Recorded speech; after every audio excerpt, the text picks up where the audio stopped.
जीवन का मुख्य लक्ष्य है धर्म, अर्थ, काम और मोक्ष। किंतु इन लक्ष्यों की प्राप्ति के लिए स्वस्थ शरीर का होना आवश्यक है, क्योंकि स्वस्थ शरीर में ही स्वस्थ मानसिकता निवास करती है और स्वस्थ मानसिकता ही स्वस्थ जीवन की परिकल्पना को साकार कर सकती है। और स्वस्थ शरीर की परिकल्पना आयुर्वेद और योग के बगैर संभव नहीं।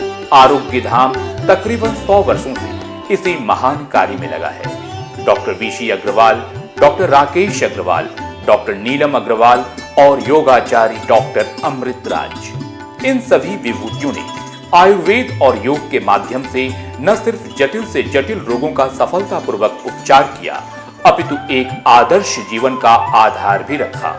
और शायद इसीलिए आरोग्य धाम मानव समाज के लिए एक वरदान है।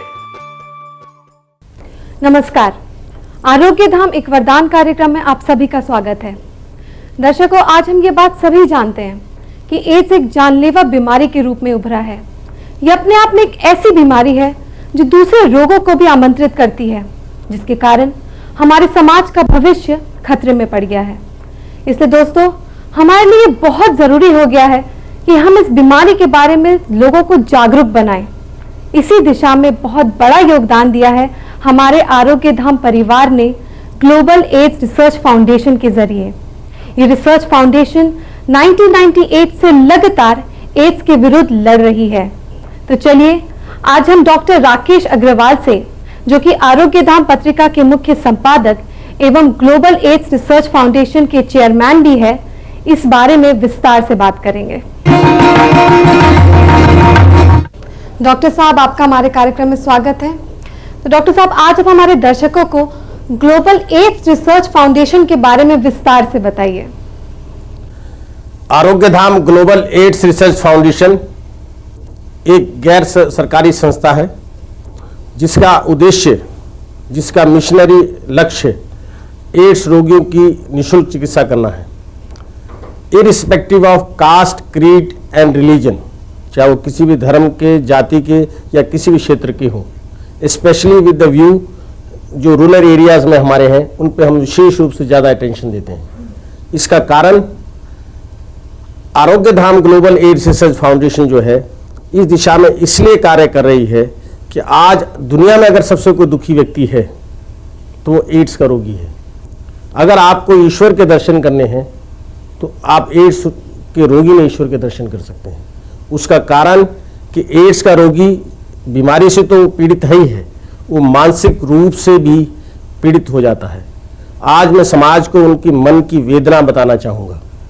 आप ये मत समझिए कि एड्स रोगी केवल वही होता है जो सेक्स में गलत कार्य करने से जिसको एड्स रोग हुआ हो। अब तक हमारे पास हजारों रोगी जो आए, उसमें 50% वो रोगी हैं जिनको एड्स रोग जो है यौन संबंधों से हटकर, यानी कि सेक्सुअली ट्रांसमिटेड डिजीज से हटकर, यानी कि सेक्स के संपर्क में ना होने से हुआ है। फॉर एग्जांपल, अब से 2 वर्ष पूर्व अधिकतर हमारे पास जो केसेस आते थे वो ब्लड ट्रांसफ्यूजन से होने वाले रोगी हुआ करते थे। फॉर एग्जांपल, किसी व्यक्ति का कहीं एक्सीडेंट हुआ, उसको ब्लड ट्रांसफ्यूजन हुआ, और वो बाय द वे जो ब्लड ट्रांसफ्यूजन हुआ वो एड्स रोगी का हुआ, और उस एड्स रोगी के ब्लड ट्रांसफ्यूजन से उस व्यक्ति को एड्स हुआ, और कई वर्ष बाद उसको पता लगा कि उसको HIV पॉजिटिव है। एड्स रोगी की मन की जो वेदना है वो इतनी जटिल है और इतनी करुणादायक है कि वो व्यक्ति अपने मन की बात परिवार के लोगों को भी बताते हुए डरता है। कारण स्पष्ट है, हमारा समाज उसको समाज से बहिष्कृत करता है। आप किसी अन्य रोग को देखें, पूरा परिवार, अगर किसी व्यक्ति विशेष को कोई रोग हो जाता है तो पूरा परिवार उसके साथ खड़ा हो जाता है, परंतु यही एक रोग ऐसा है जिसमें व्यक्ति अकेला खड़ा होता है। दूसरा, इसमें इम्यूनिटी डाउन होने से उसकी शारीरिक क्षमताएं जो हैं, वो जो काम करने की हैं, वो सारी खत्म हो जाती हैं। अगर वो पढ़ा लिखा नहीं है, इग्नोरेंट है, तो उससे उसकी वाइफ को या उससे होने वाले बच्चों में हो जाता है। आज इस मर्ज की जड़ें इतनी गहरी हो गई हैं हमारे समाज में कि ये इन्फेक्टेड नीडल द्वारा, इवन जो शेविंग ब्लेड है, आप अगर कहीं किसी नाई की शेविंग कराएं तो इस बात का ध्यान रखें कि उससे नया ब्लेड इस्तेमाल कराएं। इस बात में 1% भी चूक ना करें कि पुराने ब्लेड से या रेजर से आप शेव करा लें। अगर आप ऐसा करते हैं तो समझिए कि आप अपने को भी खतरे में डाल रहे हैं और अपने परिवार को भी खतरे में डाल रहे हैं। और इससे और इम्पॉर्टेंट बात यह है कि जो हमारा एड्स रोगी है, आप ये मत समझें कि ये मर्ज जो है उसके साथ बैठने से, खाना साथ खाने से या उसके साथ किसी भी प्रकार का व्यवहार करते हैं तो उससे ये रोग नहीं फैलता है। आपसे मेरा सादर अनुरोध है कि एड्स रोगी कहीं भी हो या एड्स रोगी हमारी बात सुन रहे हो, निसंकोच डायरेक्ट हमसे संपर्क करें और हमारी 100% निःशुल्क सेवा इस डायरेक्शन में आप लें।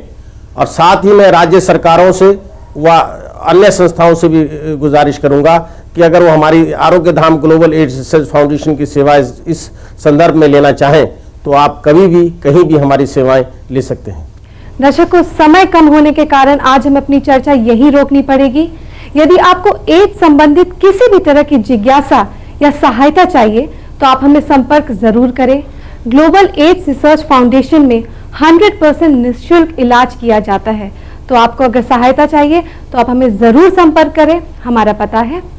क्या आप आज की इस भागदौड़ भरी जिंदगी में मानसिक तनाव से ग्रस्त हैं? क्या आप किसी जटिल या असाध्य रोग से ग्रस्त हैं? क्या आपकी शारीरिक दुर्बलता आपकी परेशानियों का कारण बनी हुई है?